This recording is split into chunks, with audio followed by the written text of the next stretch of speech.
What's up, y'all? It's Jeff Cobb, and you're listening to Ricky and Clive Wrestling Show on Social Suplex Podcast Network. You're listening to the Ricky and Clive Wrestling Show. Listener discretion is advised at all times.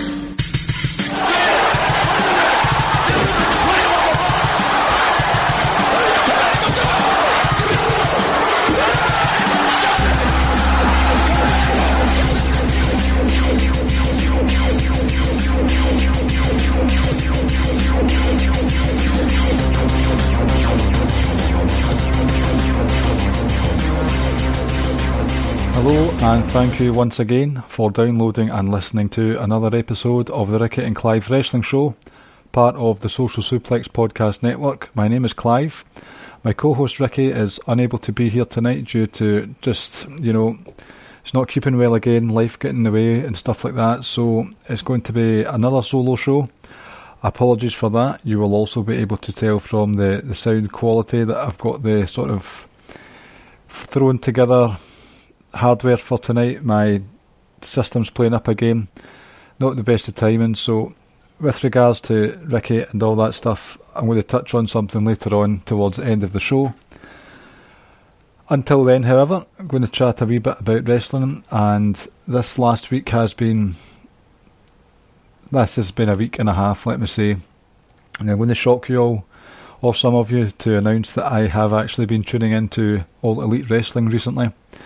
When I saw the advert for Pac versus Kenny Omega in an Iron Man match on the Dynamite last week, that was a case of, right, I have to see that. I don't care about all the shit that gets talked about AEW. I don't care that I've said before, I'm going to just not bother watching it. That was a match that I had to see, and thoroughly enjoyed the match itself. Psychology be damned, mind you, but it was still good. I enjoyed the six-man tag match that was on that night as well. So I was still a wee bit undecided as to whether I would watch Revolution. Gladly I did, because obviously we've got some content for tonight. Ricky was unable to catch up on it. But my reasonings for checking out AEW Revolution were basically, I wasn't that... Angered is not the right word for how I felt about Supershowdown. I have felt a sort of active disinterest, if there even is such a thing, with regards to Supershowdown, these Saudi shows. And the goings on Thursday night, I'd actually said privately to some friends about the rumoured AJ Styles and Undertaker match that I wasn't that gutted about it. However, as it came to fruition at Supershowdown, I thought, actually I don't really care that much at all. And then obviously the big controversy regarding Willie G, Bill Goldberg himself, beating Bray Wyatt, The Fiend, to become ladies and gentlemen, your Universal Champion. I hope you all feel special about that. Now, the writing was on the wall with this one, as far as I'm concerned. I should have realised that at the time. You're in the Super Showdown lands, Saudieville. Some titles have changed hands recently, including the Universal title in the first place. You have had angles which have led to massive programmes and creative that end up taking you all the way up to WrestleMania. Here's looking at you, Shane and Miz. Not only that, you're coming up for WrestleMania season. Bill Goldberg has got a Universal title shot in February. Guess what happened in 2016? Bill Goldberg had a Universal title shot in February, beat Kevin Owens, just to sort of, for Goldberg to be a transitional champ to get... He is a transitional champ. Goldberg is a transitional champ, ladies and gents. Now, a transitional champ to get the title back onto a quote-unquote full-timer in the form of Brock Lesnar. Now, that's another conversation for another day. That, however, was not what irked me so... The shit that I witnessed, well, not witnessed, I just read it, because my SmackDown is so far off my radar at the moment, it's not even funny. Literally the only thing that keeps me going at the moment is the stuff with Otis, but as usual, WWE have done a big switch in bait, and that has not really had a payoff yet. So even that's sort of dwindling as far as my interest is concerned. John Cena comes down, cuts another quote-unquote selfless promo.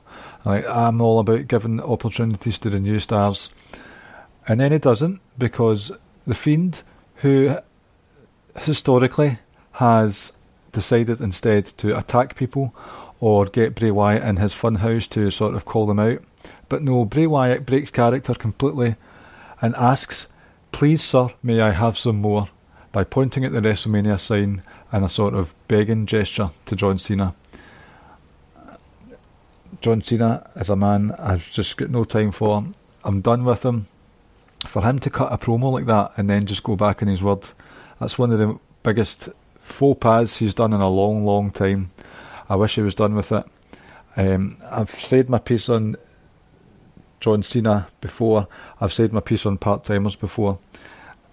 Okay, a lot of people have said online that The Fiend isn't ruined because although he's lost the Universal title, he shouldn't have had it in the first place, and he's now in a program with John Cena. Fine. But it can still be damaging to your character if you're in a program with John Cena. Look at The Miz. The last time he was in a sort of full-time match, didn't really work out well with him. Bray Wyatt himself got destroyed a few times from John Cena. Rusev, a lot of them from WrestleMania recently have gone on to dwindle. So my interest in this is gone. AJ Undertaker gone. That's 2 full-time matches out the way. Randy Orton and Edge. Randy Orton's doing some good stuff at the moment. That promo that he cut on Monday night was quite sensational. I'm very sort of thrown and torn with this one still, so it's hard to really gauge where I stand with it. Roman Reigns versus Goldberg. No thanks. Spearfest when, Wolfgang and Angelo Dawkins have the best spears in the company. Congratulations, by the way, go to your new Raw Tag Team Champions, the Street Profits. Very glad to hear that happen. It'll be interesting to see what happens going forward. I'm so out of the loop that I've not really been keeping up to date with what's going on Elimination Chamber. So just before I pressed record, I brought up the reports. You're talking about here Natalya, Liv Morgan, Shayna Baszler, Asuka, Ruby Riott, Sarah Logan in an Elimination Chamber match for the Raw Women's title. You've got all of the Riott squad in here, and you've got Natalya, Baszler and Asuka. Can't wait for that one, that should be good. Braun Strowman, Shinsuke Cesaro and Sami Zayn in an Intercontinental Handicap match for the Intercontinental Championship Handicap match, 3-on-1. I did check out the Symphony of Destruction match, which was excellent. That was organised chaos taken to the nth degree. This one's news to me. An Elimination Chamber match for the SmackDown Tag Team Championships. The Miz and Joe Mo versus The New Day, The Usos, Heavy Machinery, Lucha House Party, hello gentlemen, and Dolph Ziggler and Bobby Roode. Street Profits versus Seth Rollins and Murphy. Good stuff. I'm glad that these guys are getting on the card. Aleister Black versus AJ Styles. No DQ match. That's enticing to say the least. That is very enticing. That could be the match of the night, personally. And Andrade versus Humberto Carrillo. Oh shit. We're going to get a Carrillo title win here. And that'll be a sad day for all wrestling fans. I'm veering away from it. The subject at hand. Basically what's going on in SmackDown especially, I have got very little time for, and it seems to be SmackDown that's got the matches that I have little care for in general. So basically what I'm trying to say is I was so disheartened, disengaged, disenchanted with what happened in Super Showdown and SmackDown that I thought, fuck it, I'm going to wash that sour taste out of my mouth with a bit of AEW Revolution. So went on to the trusty, got my wallet and bank card ready, put it back into my wallet and downloaded AEW Revolution illegally. Hats off to piracy. Swig of beer for the illegal man. Now with AEW Revolution, I'm not going to keep calling it AEW Revolution. I'll just say Revolution. the intention was to have Caleb Baldwin on, since we had him on for the last AEW show, and Ricky is a regular viewer of AEW, so I thought, right, I'm going to try and kid on that I know what I'm talking about with this show. So I actually took some notes with this one, sat through the card, took some wee bullet points here and there, but lovely news. Tuesday, the 3rd of March 2020, my phone broke, overheated or something. All the notes that I had on my phone are in that phone, so I'm going into this one blind, so I still have to kid on that I know what I'm talking about with regards to this pay-per-view, but I've got a rough idea. I'm just going to go through the card and basically discuss what I thought of each match. And the first match was Jake Hager. I need to be careful that I'm saying that correctly. Jake Hager versus Dustin Rhodes. I mean, your Dustin Rhodes hit out with a couple of his greatest hits throughout the match. They were all right. Got some cheap pops from the crowd, and obviously if your second name's Rhodes, you're going to get some cheap pops from the crowd. But other than that, this match was pretty lacking, and I would not have put it as my curtain jerker. I wouldn't have started the show with... maybe that's just being trained like a good WWE lapdog that I am, but I just wasn't into this match as a start. Very slow and plodding, which is going to be a phrase that I might use a few times throughout this mini review of Revolution. I don't think the match had anything going for it apart from Jake's kissing of... No, Dustin Rhodes kissing Jake Hager's wife, getting some heat there. That sort of G'd things up a wee bit, but apart from that, there wasn't much going for it. I thought it was a bit bizarre how Dustin Rhodes can do the Shattered Dreams kick without any implications from the referee, yet when Jake Hager's about to do some sort of disqualifiable move, the referee's saying, no, you can't do that. So there's not really much consistency there. I didn't really get it. And it was just a drab match, to be honest with you. Nothing really going for it. Second match of the night, though. My first proper introduction to Darby Allin and Sammy Guevara. This is something right out of Ricky's playbook, where they started the match. I think almost every match started like this, where instead of the traditional collar and elbow tie-up, if you have a blood feud on your hands, you do not start a blood feud with a collar and elbow tie-up. And this started with Darby Allin suicide diving through the bottom rope, a thing that I am much of a fan of, in comparison to the middle rope suicide dive, which has little to no impact from the majority of wrestlers that execute it. Skateboards were getting thrown about the place. There was a 630 onto a table. That was sensational. There was a stomp onto the apron. But overall, it was like, if there was any complaint that I would have had with this match, it would have been that we got about 5 minutes more from it. I was really taken from both performers. I think Sammy Guevara's excellent, really, to be honest with you. Now, if there was anything I would change about Darby Allin, I would probably take the skateboard away from him. I get that he's into skateboarding and all that stuff, but personally it just doesn't seem to merge with the undead gimmick thing that he's got going on. If he wants to do it, fine. He's obviously over, he's popular, he's got a sort of dynamic, urgent moveset that I'm a fan of, as you know by now. So I'm interested to see what Darby Allin has in store for his own future. And Sammy Guevara, obviously the way things turned out with the Inner Circle on Saturday night, spoilers, they all lost as far as no, Jake Hager won, sorry. I'll just take that theory and throw it out the window, why don't I?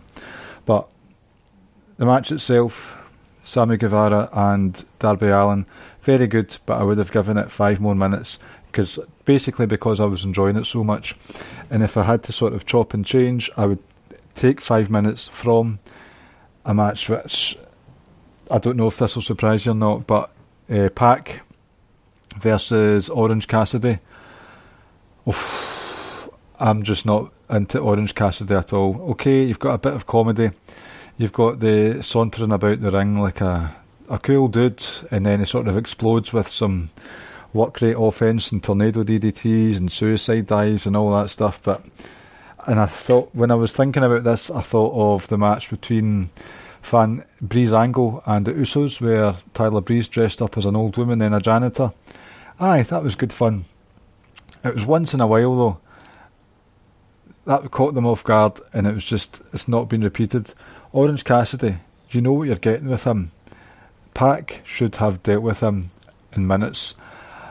Yes, there was a story told in that one where Orange Cassidy was pushed to his limits of coolness and apathy, King of Sloth style, and then he sort of exploded, but it just went on far too long. Realistically, I mean, Pac destroyed Kenny Omega at this Iron Man match. That was a psychology issue I had with it, that Pac was in charge of that Iron Man match for the vast majority of it. Brainbusters off the top rope, suplexes onto the floor, a Rings of Saturn for 4 minutes plus, maybe, that took them into sudden death, and then all of a sudden it just gets beat quite quickly. Now, if you're talking about wrestlers who are protected, you think of names like Roman Reigns. Well, I think of names like Kenny Omega, and I will touch on that in a wee while. But the Pac Orange Cassidy match, I could have done with a good 5-10 minutes off that. I'll be honest, I sort of phased out with it and just gave it a bye, waiting for it to be over. The other match, which we're talking about Kenny Omega there. Now, Young Bucks versus Adam Hangman Page and Kenny Omega. First and foremost, let's get the positives out of the way. Match of the night, for sure, for definites. Excellent, high-octane, rapid-fire tag team wrestling. Not a lot of psychology going on there, but I can kind of give it a miss because you've got false finishes in matches that shouldn't really have them, but then you've got tag team wrestling where a false finish can happen as interference from either the person coming in to stop it or people pulling the referee out and all that stuff. No issues with it. I would be interested to know though if there's anyone who thought that this was the best match they've ever seen, or at the very least the best tag team match they've ever seen, when you had people kicking out of finishers. Kenny Omega kicking out of his own finisher, the double golden shower or whatever it's called, and kicking out at one. I can't stand that shit. I'm not a huge fan of people kicking out at one unless the occasion really, really calls for it, and I don't think it was needed there. The story going into it, I do really like what's going on between Kenny Omega and the Hangman. Oh, sorry, I meant to say something else before I started off there. So this is what happens when you're on your own. I wonder if the same people who thought this was the best tag team match I've ever seen, with all the false finishers and kickouts and just the modern wrestling that we've got today, if they did like that and they didn't enjoy the NXT main event from TakeOver a couple of weeks ago with Ciampa and Cole, because there wasn't that much of a difference, to be honest with you. And if you're going to argue back at me with semantics, then I hope your arms aren't too sore from reaching and moving those goalposts all over the place, because that was basically, both matches were PWG matches, and that's what we got. And I loved it. I loved both matches. Kenny Omega and Hangman Page, great wee story being told there. Hangman Page, to me, stands out as a star. His music is sensational. Like, I could have listened to that. That's the kind of music that you'd like to hear closing a pay-per-view. So I would like to see Mr. Page at some point in the future go for the AEW title at some point. Won't he do the screw job on Kenny Omega? It didn't seem as if it was going to happen. Then it did at some points. Even the teased buckshot at the end after the match, and then they just sort of said, come on, let's go. Really liked that. The one issue that I have with this, and I'm not sure, please correct me if I'm wrong, please do, but as far as I'm aware, the fact that the Young Bucks, Kenny Omega, Cody, the fact that their EVP is canon, am I right in saying that it is within the story that they are in charge of the certain division? So the Young Bucks are in charge of the tag team division, and it had the videos, the hype vignettes before the match. Young Bucks were saying, when we envisioned having the best tag team wrestling scene in professional wrestling, we didn't envision not being the champions. Like, come on, Young Bucks.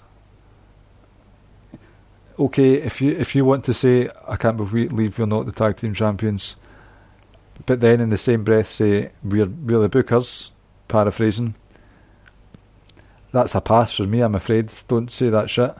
This is why I can't be doing with the Young Bucks, because they're too fourth wall for me. The Elite in general, they're just too fourth wall, especially the Young Bucks. Cody does it as well, but fair play to Cody. He's booked himself to be given this Jesus Christ complex, and everyone's lapping it up. Cody's got fans wrapped around his thumb. But with the Young Bucks, it seems like they're going through a potential heel turn, perhaps. It seemed like they were the heelier of the two teams. I could maybe stomach it more if they were openly saying, right, we're taking the tag team titles and we are the bookers and this is how it's going to be. I think it works better that way, that people are in charge and they've got all the titles from a storyline perspective. So the Young Bucks can go off and talk shite. I'll listen to them when it matches up with what they're actually doing. The match itself, though, was fantastic. Loved it. Hangman Page, you're my best friend now. The match immediately following this match was the women's title match between Chris Statlander and Nyla Rose. Now, obviously, if you're going to follow up the tag team match, which was one of the contenders for match of the year, it's going to be a struggle. And it didn't really start out as a struggle, because you had the elevated ramp helped them do some interesting spots out in the ramp area with a spear here and there. But this match, even though it was after an excellent match, it was, again, slow and plodding. Chris Statlander, I think, has got the build and the star power to become like a believable champion. But the issue with her is she's so tall, she's so well built, that she should have an impactful offense. But I can forgive a fresh air swipe more often than not. But there were so many in that match that she didn't connect with. I thought, what's the point? Just lay in a bit more. Give us something. Like, a couple of insecurities didn't land, a couple of the sort of forearm smashes didn't land. Like, you need to lay them in for me to understand. Like, I get you want to be safe, and I don't want it to be too strong style where it looks as if they're killing each other. But if you want me to believe that you're a credible champion, a credible professional wrestler, at least have a better success rate with your hits. Nyla Rose, she is not convincing to me as a champion, purely because, not even the slow and plodding thing, she hasn't got a lot of gas in her tank. She looked gassed early doors. She was blown out her arse, basically.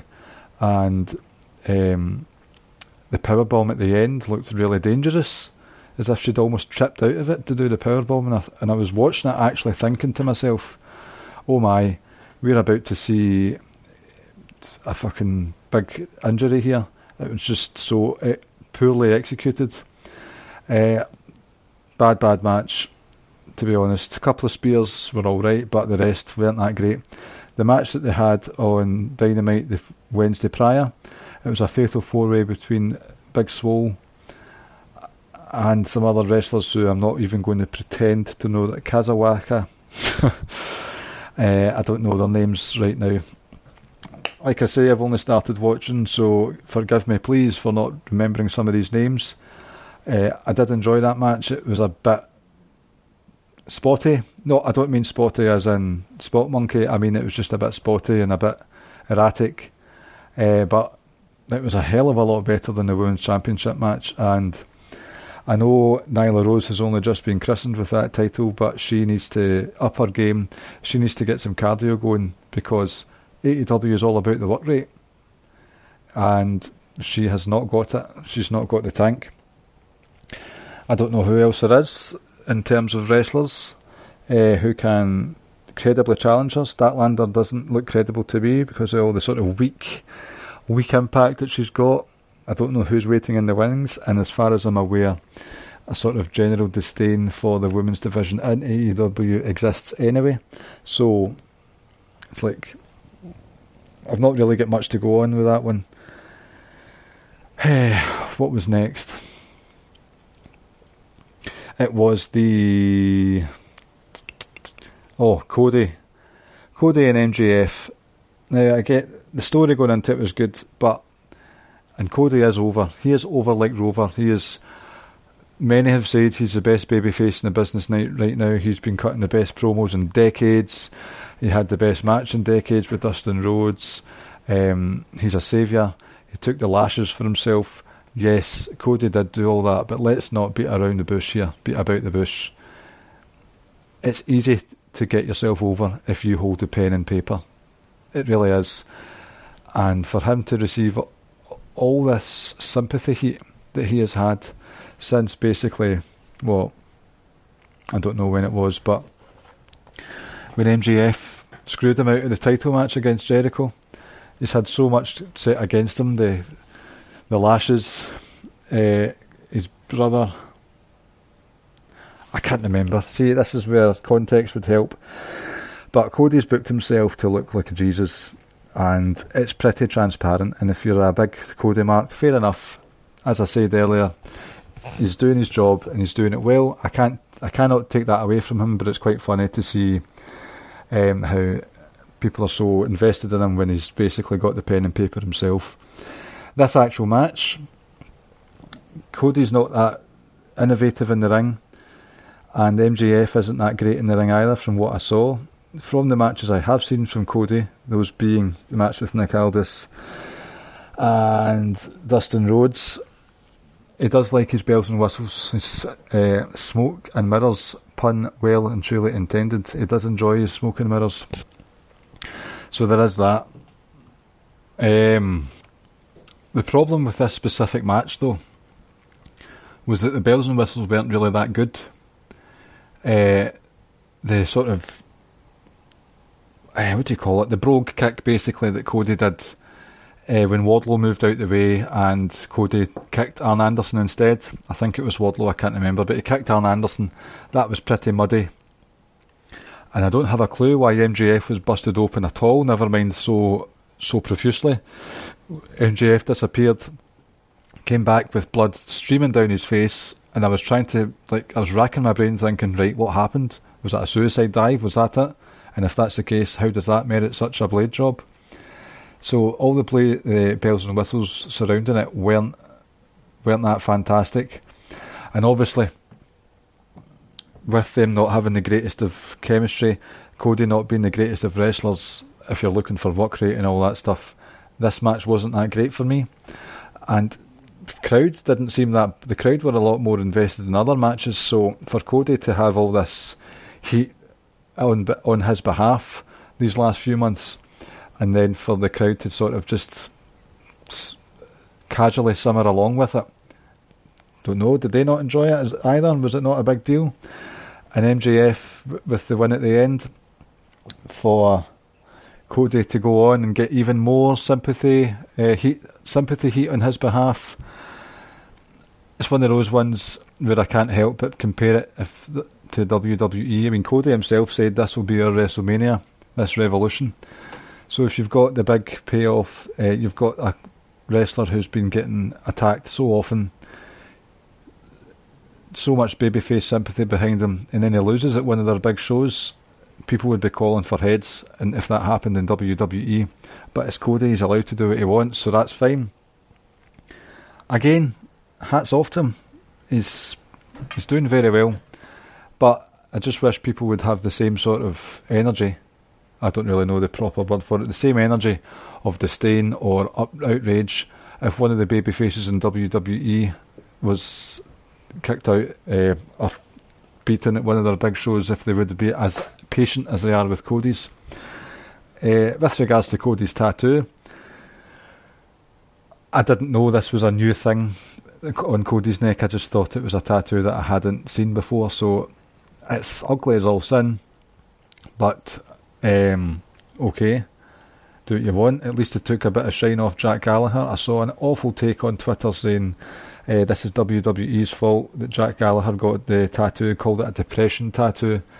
Like, listen, you don't know why Jack Gallagher did that. Fair enough, he might not be happy with his place in the company, but you know what it's like. These wrestlers have to jump through hoops to get a tattoo with their action figures and the supercard.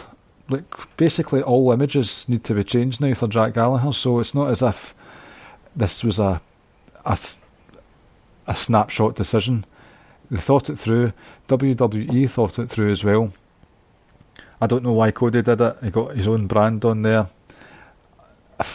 Imagine doing that. Imagine that's like me getting a logo of the Ricky and Clive wrestling show tattooed on my neck. Think it like that.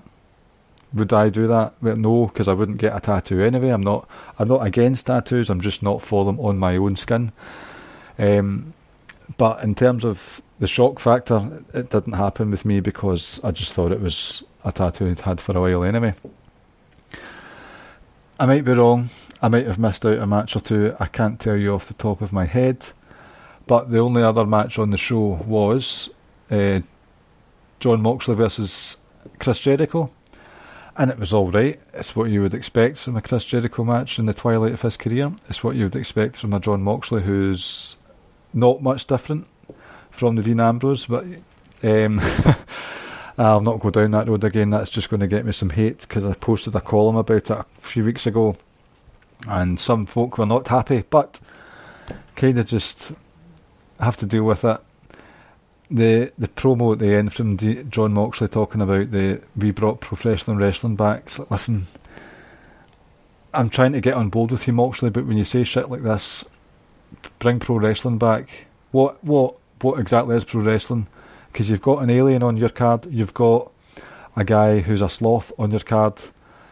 Like, it's just the same stuff that's going on in WWE. It's just done a bit differently.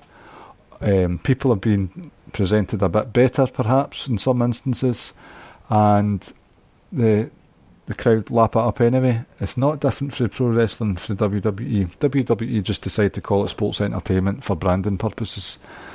It's really hard to get behind Moxley with the amount of times that he runs his mouth on WWE.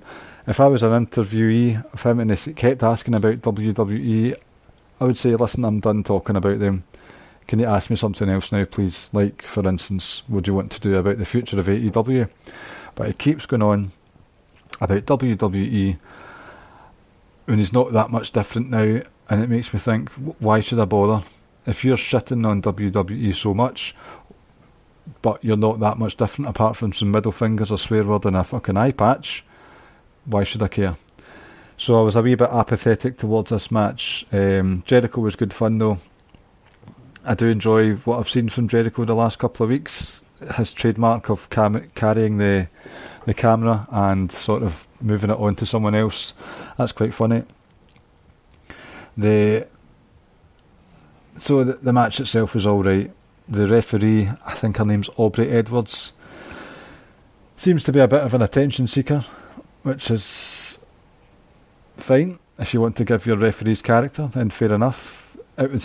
I've got no issues with referees being characters, but it kind of distracted me from the match where she's jumping about the place and ooh, ah, and all that stuff. So if I'm wanting to concentrate on the match, I'd rather not have some zebra jumping up and down all over the place.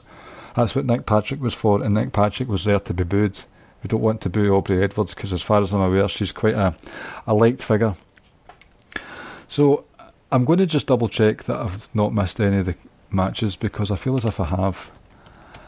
So I know I kind of shat on him a few times there, but overall, like, see, up until I think it was the Darby Allin Sammy Guevara match, maybe the tag team match, I was enjoying myself. I was basically looking to not think about WWE after the shit show that had been witnessed on Thursday and Friday. And then what did they do? They advertised a Dynamite that's coming up in a few weeks called none other than Blood and Guts. The whole thing about Vince McMahon's conference call, so, we don't do the Blood and Guts here. And then they do the Blood and Guts. I've not got an issue with them doing a double cage match. It happens, but you, Cody, Tony, other EVPs involved, Brandy, you all reminded me about WWE that night, and that's on you. Calling it blood and guts. I was thoroughly invested in AEW Revolution up until that happened, and I thought, arseholes, done it again. Keep the name out your mouth, stop letting them live rent-free in your head. It's free real estate. You just made me think of WWE when I wasn't ready to. But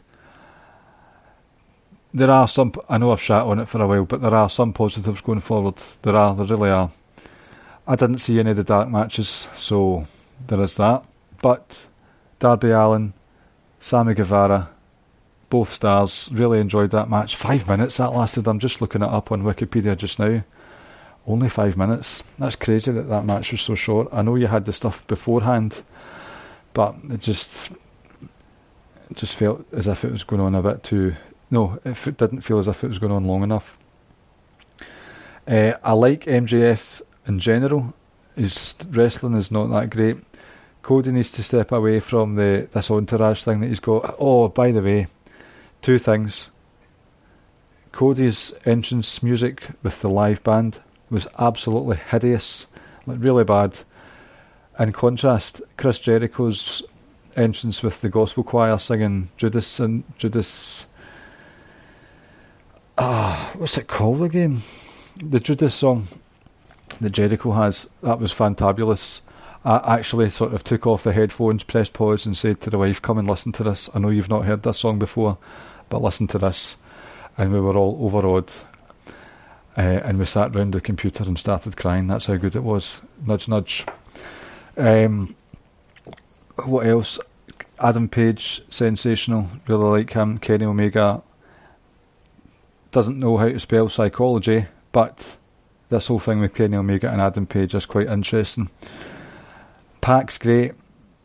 I don't see how, like, the match with Kenny Omega on Wednesday night was excellent. The match with Orange Cassidy, not interested in it at all. Orange Cassidy does my boxing. Simple as that. And one thing I do actually, I don't know if this is a hot take or not, but the Dark Order thing does interest me. Just seeing their name up here on Wikipedia, I do like what I've seen of the small snippets of the Dark Order.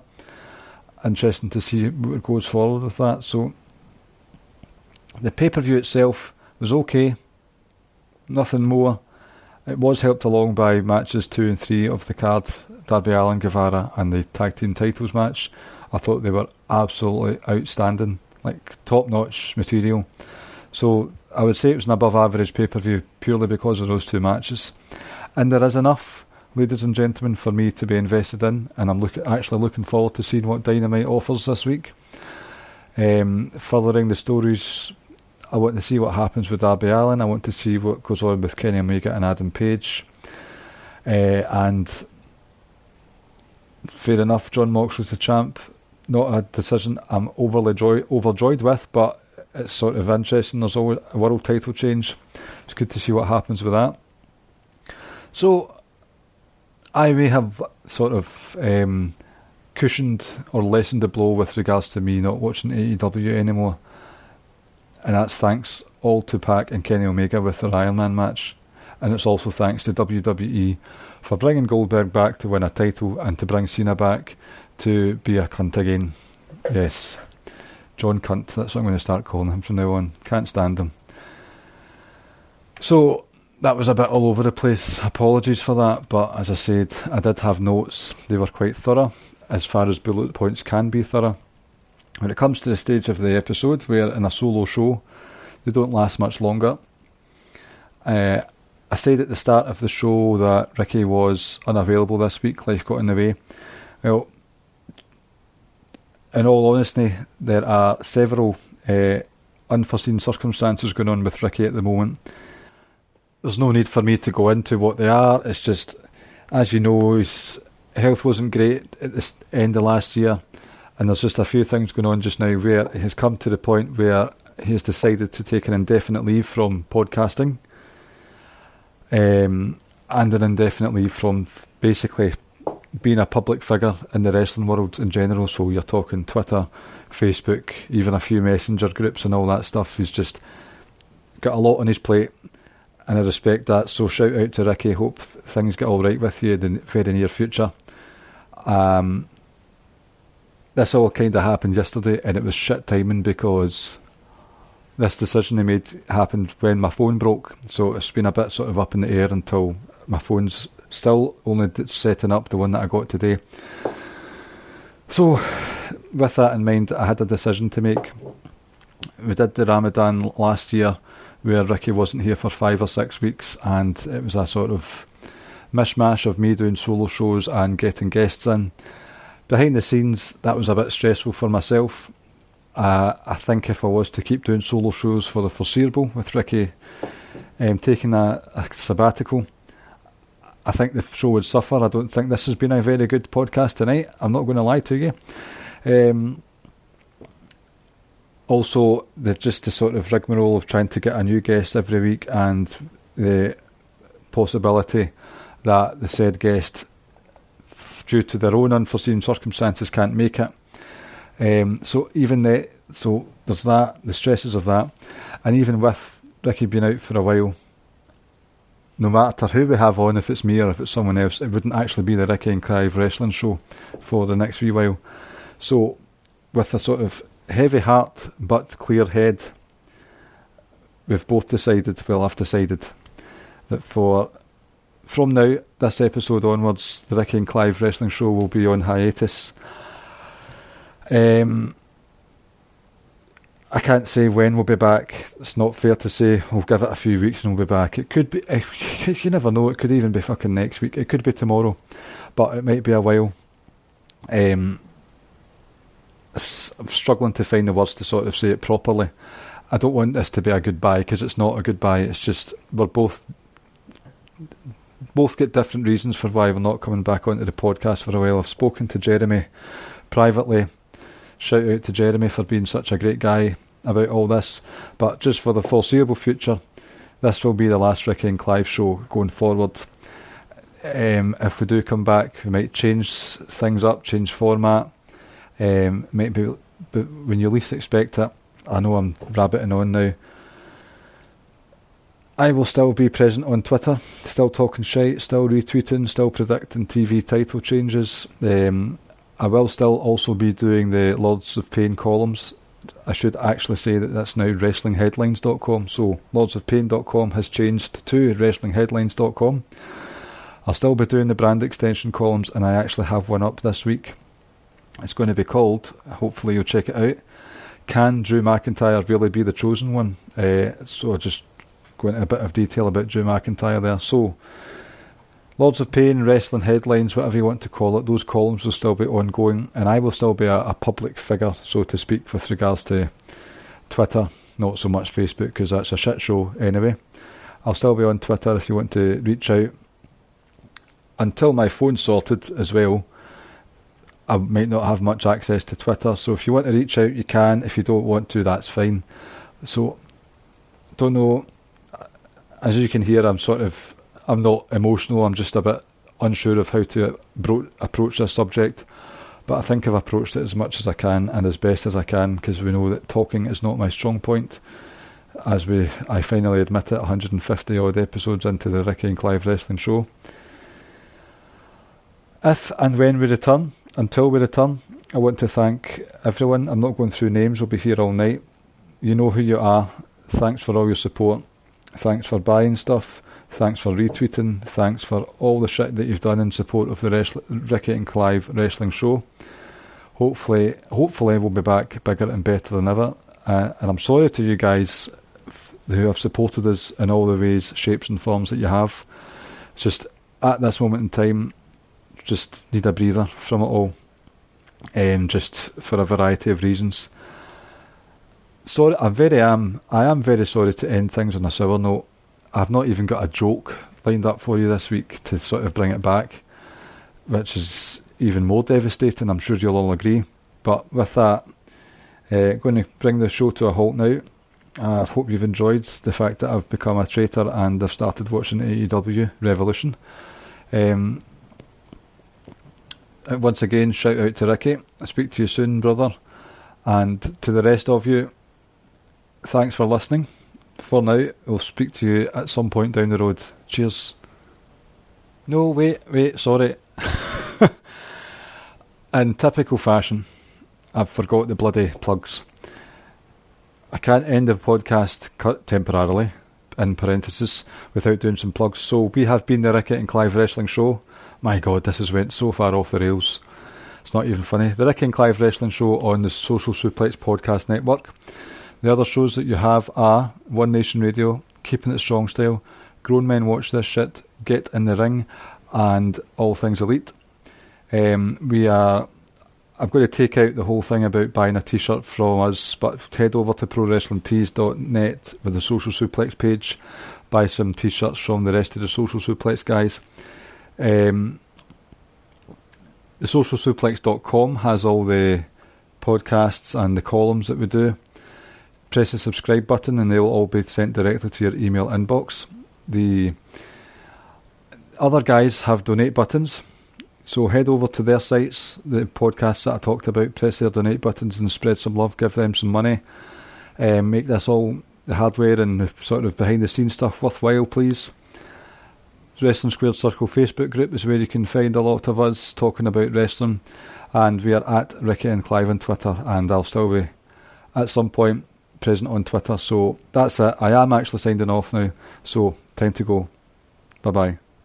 No, you hang up. No, you hang up. No, you hang up. Thank you for listening to the Ricky and Clive Wrestling Podcast. We'll see you next time.